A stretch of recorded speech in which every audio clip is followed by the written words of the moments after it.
it's going to be almost identical in Brooklyn, but I guess you could say I've been a fan of his game for a little while, right? When he was on the Raptors, because it's interesting because obviously when he was on the Raptors, and as you know, and you guys know as well, he's a rebounder. Do you think Brooklyn Nets sign with Utah? 皆さんこんにちは。ジュラシックパークことコータローです。今日の動画ではスペシャルゲストとして渡邊雄太選手が所属するブルックリンネッツの番記者クリス・ミルホルンさんにお越しいただきました。クリスさんよろしくお願いします。How are you? How you doing? I'm good. And you? Doing pretty well. Can't complain. Obviously 2 preseason games in the books. Nice practice in the park today on Sunday in Brooklyn Bridge Park. So that's a nice little fan event that the players put on for the fans, the 8,000 fans plus in attendance. So pretty good going on. Okay, thank you for joining today. I'm a big Raptors fan, but I'm wearing Brooklyn Nets Yuta Watanabe jersey. There you go. Not Deron Williams. I see a Yuta Watanabe Raptors jersey back there. Oh yeah. I signed him. I think who's that? DeRozan on your left. I think. Yes. There you go. And obviously the championship T-shirt. That's awesome. Yeah, thanks so much. Are you started working on the si.com, right? Correct. Yep. Oh, I see. And still working with Nets Daily. Nets Daily. I'm still with them. I'm contributing, here and there. Yep. Mm-hmm. Oh, I see. Okay. And you born in the New Jersey? New Jersey, correct. So 10 miles away from New York City, right in the suburbs. Okay, so that's why you like Brooklyn Nets. Yeah, I don't really have a preference of a team. Growing up, obviously, when I was a kid, the Nets were in New Jersey. They played in the Izod Center. And then in the tail end years, they went to Prudential Center in Newark. So, when you grow up and obviously that's your basketball team, and obviously there's the Knicks, the Knicks are right there at Madison Square Garden. But when anyone really from New Jersey knows, you're always split between New York teams like Yankees, Met fans, obviously Giants, Jets, obviously the hockey's in the mix as well. But from Jersey as well, you don't really have that many professional sports teams to root for. Because at that time, it was just the Nets and the Devils, right? So when I was growing up and, I was big on obviously rooting for teams that I'm able to go and attend the games when I was a lot younger, when I was in my, obviously from 10 to 15 or 15 to almost, I guess you could say 18 until I got into the field and, understood more about how sports works, right? From obviously the other side of things that a lot of fans don't see. So when, growing up in New Jersey, I obviously went to a lot of Nets games. They're a lot more cheaper than Madison Square Garden. You could, from Prudential Center and Izod Center, those tickets would be $5-10. Yeah, exactly. $5-10 doesn't, when your parents buy you those tickets, it's nice, there's not breaking the bank for it. But obviously with the New York, and obviously you guys know, like tourists, anyone that came through New York or even lives in New York, that prices for Nets and Knicks tickets right now, they're very high, so I got in at a good time to watch the games when I was young and be a fan and stuff like that. So that was cool. But like I say now, obviously as a reporter and as an NBA reporter, I root for specific players. Like, I'm a big players guy. I root for players to do well and certain guys to do well and on that avenue, but I don't really root for one specific team. Okay, I see. Thank you. Okay, so this time I'm going to ask about Brooklyn Nets and Yuta Watanabe for Japanese fans. Is that okay? Yeah, awesome. Yeah. Okay, thank you. So let's get started. Yeah, so with Yuta, right, it's very interesting, right? It was a signing that none of us really heard about, or no momentum going into the Nets signing him, right? There was, because what was that? That was in tail end of August. I was in Spain visiting a little bit of my family. I was the first one to report the mutual interest between Markieff Morris and the Nets, right? So I reported that. I heard it was mutual interest. I heard obviously the interest was very high outside for the mutual front. And now Markieff would take one of the available 2 roster spots.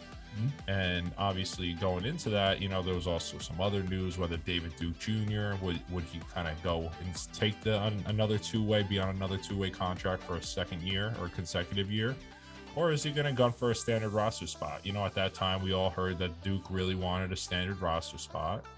And, you know, and out of nowhere, the Nets announced the signing of Yuta, right? And I thought it was a very interesting signing. You know, I've always been I guess you could say I've been a fan of his game for a little while, right? When he was on the Raptors, because I noticed the way, because the Nets are very strategic with how they kind of fill out the rest of, like any NBA team, filling out the rest of their bench, right? With Yuta, it's interesting because obviously when he was on the Raptors, and as you know, and you guys know as well, you know, he's a rebounder, so that's some area that he can help the Nets. Obviously, his 3-and-D wing profile, so defense, he could shoot the ball well, and he's also that guy that could kind of play multiple positions when the Nets want, right? And it's an interesting thing to note that, because when like how the Nets played defense last year was very big switch in defense. They're big on obviously positionless basketball, especially since Steve Nash has been on the helm in the head coaching chair.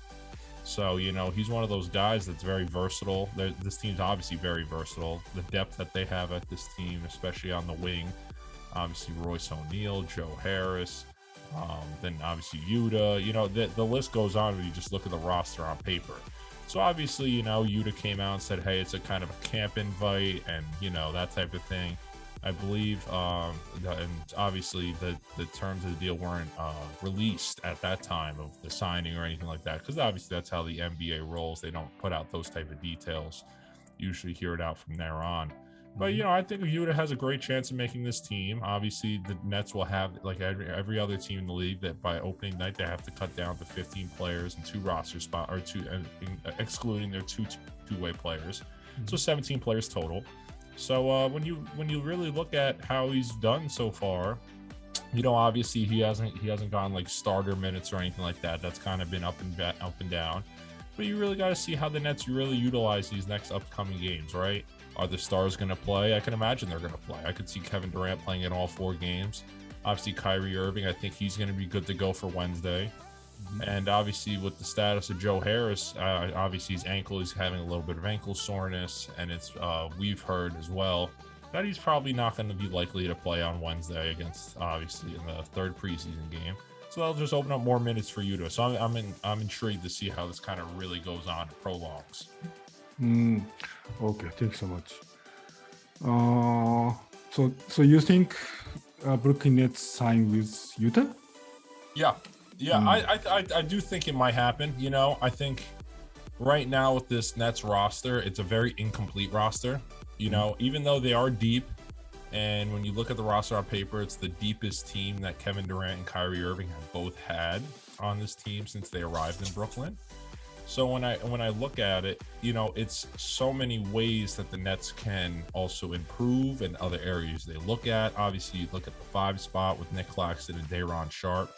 You could tell that, hey, they do need another center in there, someone that could stretch the floor and shoot the ball confidently, maybe a veteran present. Obviously, Markieff Morris kind of fits that role. And like we saw in the preseason, we saw flashes of Ben Simmons playing at that 5. But how well and how fluid that will go, it could be seeing a small ball offense. But, you know, I think with Yuta, it's going to be interesting to see how it does play out. You know, I think he's in a spot where he could control what he can control. I think if he makes kind of a good overall impression like he did in the first 2 games and these last 2 preseason games, I think he's in pretty good standing, yeah. Okay, thank you. Yeah, but I think he needs to improve his free throw. But so far so good. Yeah, I think. Yeah, obviously free throws are huge, right? And the Nets, they're not a great free throw shooting team, as we all know, right? And with Steve Nash at training camp, the 6-day training camp, he posed the question that, or not he mostly posed a statement that he wants Ben Simmons and Nick Claxton to get to the free throw line, right? He wants them to be aggressive, even though obviously Nick Claxton, he holds the record for most consecutive misses in a single NBA game. I think it's like the 10 misses. And then Ben Simmons, obviously, as we all know, he struggled with shooting the ball and free throws and everything like that. And he struggled in the preseason as well. So, you know, he wants his guys to still be aggressive getting to the free throw line. So I think with Yuta too, you know, if he could improve his, you know, just like all around, you know, just the 3-point shooting, just be consistent, especially at the free throw line as well. I think that's obviously a surplus to what he could bring to the Nets. But, you know, overall, it's how I view it. and how I view his 3-and-D presence on this team, I think that's the number one thing. And I think that's going to be the niche for him on this Nets team, is that 3-and-D presence that he brings on top of rebounding. Okay, I see. Thanks so much. Mm-hmm. I watched Brooklyn Nets game and I impressed Sumner. Yeah. So how do you compare Sumner and Utah? I think they're both low risk, high reward signings, right? With all due respect, I think that, you know, obviously the type of deals that they're on, I think they're both partially guaranteed deals, or I think there's one. I think Utah may be on non-guarantee, but what it is, it's mostly, hey, the Nets, after they got embarrassingly swept by the Celtics in the first round, the Nets GM came out and he says he wants his players to readapt that identity of, you know, surrounding the stars with players that have chips on their shoulder, that want to prove something, that they're here, that they're in Brooklyn for more than them just themselves. They want to compete as a team, you know? So both Edmund Sumner and Yuta Watanabe, they both fit that description, because obviously with Sumner, he's a low risk, high reward signing because he's coming off obviously a devastating Achilles injury. And you know, when he was healthy, when he was on that Pacers team, he really started to make some noise. He was standing out a little bit.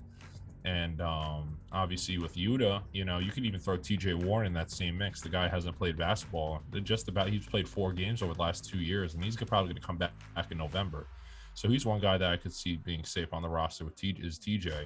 But with Yuta as well, you know, he was always able to stand out in Toronto, but he wasn't able to have a solidified role, right? He wasn't one of those guys that he got like consistent minutes here and there, but like I said, he wasn't a solidified, like, you know, player. You know, he didn't get a lot of minutes at times. His minutes were up and down.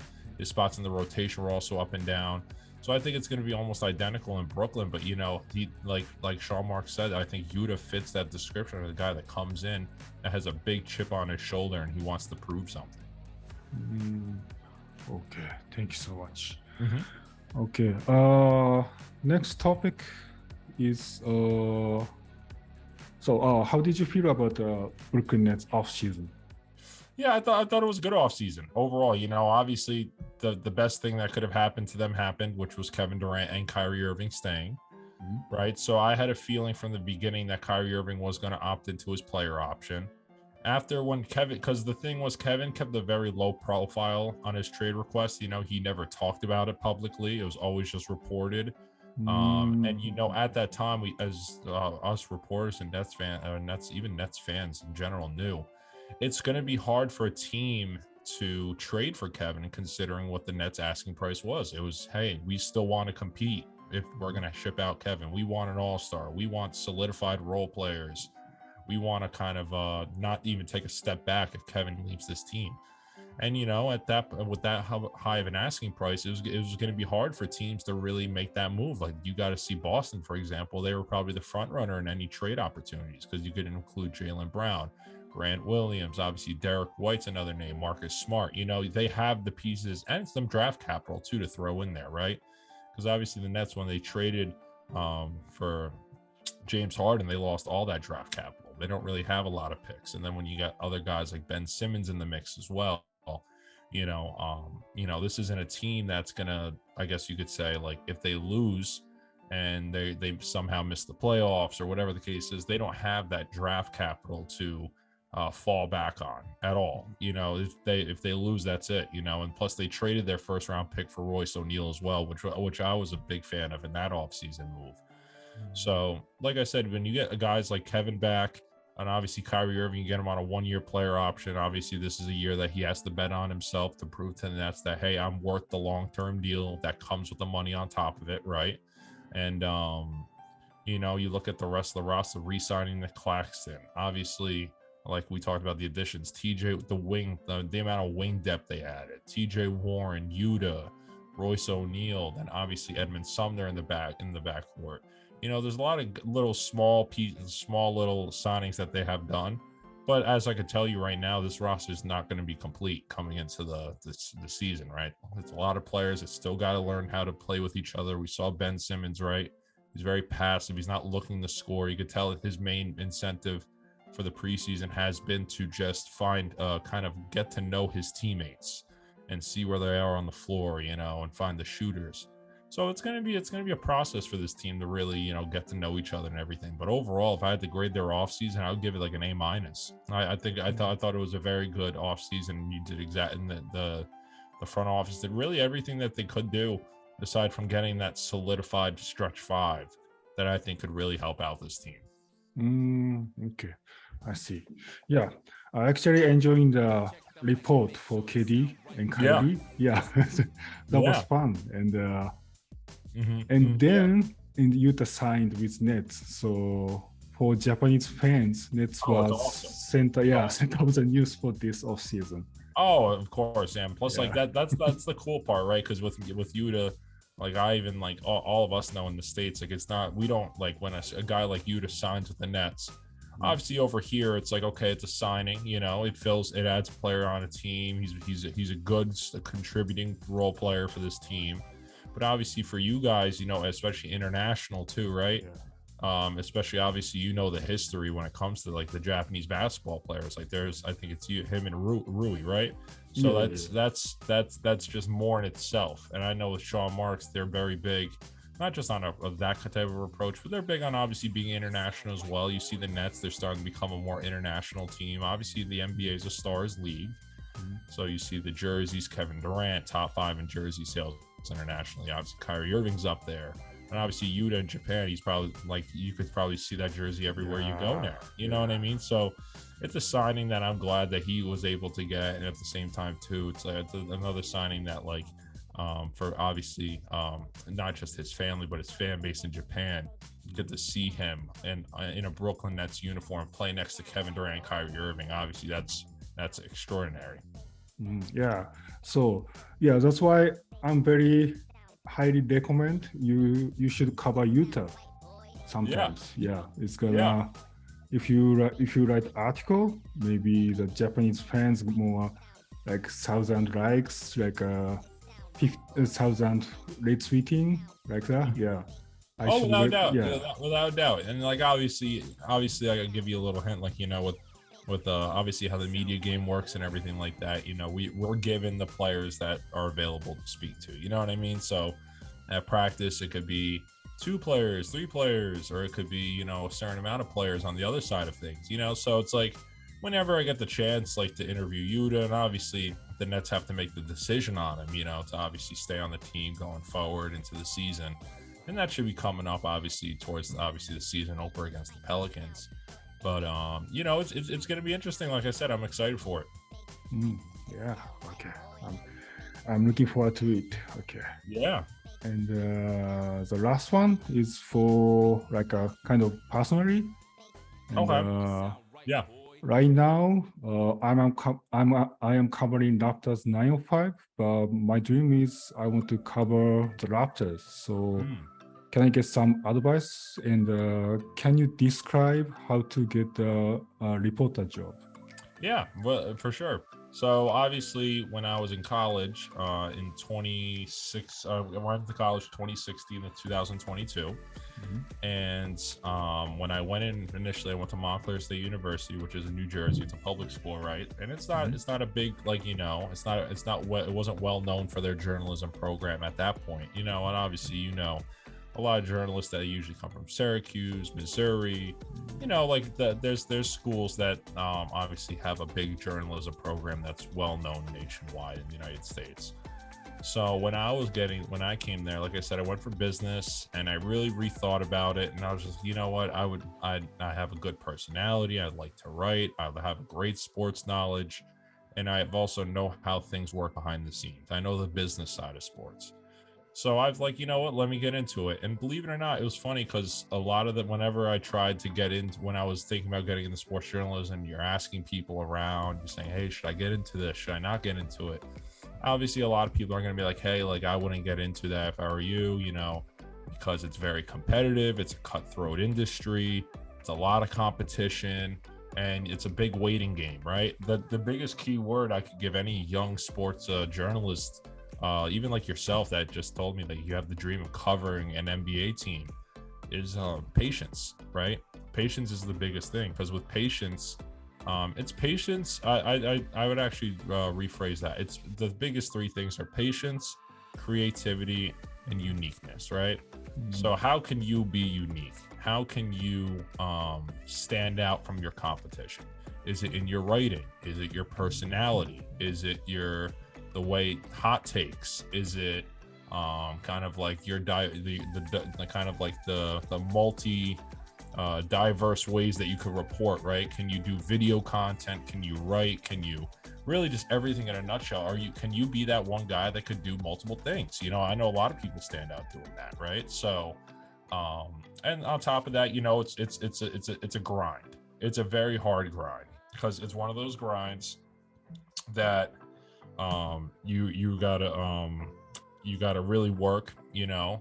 You got to write a lot. It's one of those things that you got to wait for your big break to come. For example, like, you know, I worked, if you looked at my LinkedIn, I worked for about 5 organizations, five companies, and just wrote and everything like that. And when I started out, obviously I didn't get paid, you know, I didn't get paid until I was kind of even in the, I'd say bordering when I was coming out of college, like 2020, you know, 2019, 2020. And at that point, you know, then you get your break, and just because, hey, you know, I'm a credentialed NBA reporter now, you feel like, hey, I made it. You know, I'm at games now. I have the access. I got the coverage. You got all that stuff. But at that point, don't settle. You know what I mean? Like, you work more. What's the next thing you can get done? You know, the full-time job. You know, the being able to interview players one-on-one. Can I write for a big newspaper? Can I write for this? Can I write for that? You know, all those little goals. But the biggest thing is just patience. You know, patience, stand out. Obviously you're doing a YouTube channel, which is awesome. You know, that's a big plus in this field. YouTube, you know, social media, Twitter, obviously build a following on there. TikTok's another great new avenue that I know a lot of people do with content. And then you just want to get your name out there, you know, you to get your name out there, ask around, talk to message, like not like myself with you, like message other writers that are actually doing what you want to do, get tips from them, read the type of writing that they're putting out, the reporting, ask them questions, see what work goes into it, you know, and all that, those little details. And, you know, and like in years time, you put, like how I always view it is, hey, if you work one full year and just straight dedication, like every single day, put something out, try to be better every single day, obviously you just manifest all that stuff together, and it's going to come into fruition. Okay, thank you so much. I'll try it. Of course. Okay. Yeah, thank you so much for this time. Say hello to Yuta if you meet him Of tomorrow. Course. Yeah. Of course. Okay. Of course. Yeah. Okay. Let's keep in touch. I'll let him know and everything. But like I said, thank you for having me on. And you'll do great. Just keep putting out great stuff. Yeah. Okay. Tell your dog too I say hi. Oh, yeah, it's okay. Yeah. It looks like he's taking a nap, so I'm not going to disturb him. So you're good. Okay. Thanks so much. Right, thank you, brother. Have a good one. Okay. Yeah. Happy Thanksgiving. Thank you. Yeah, it's coming up. For tomorrow. Coming up. Yeah, we got a little while on. But if you need anything from me, let me know. Okay. All Thanks so right, much. thanks, brother. Take care. Yeah, bye bye.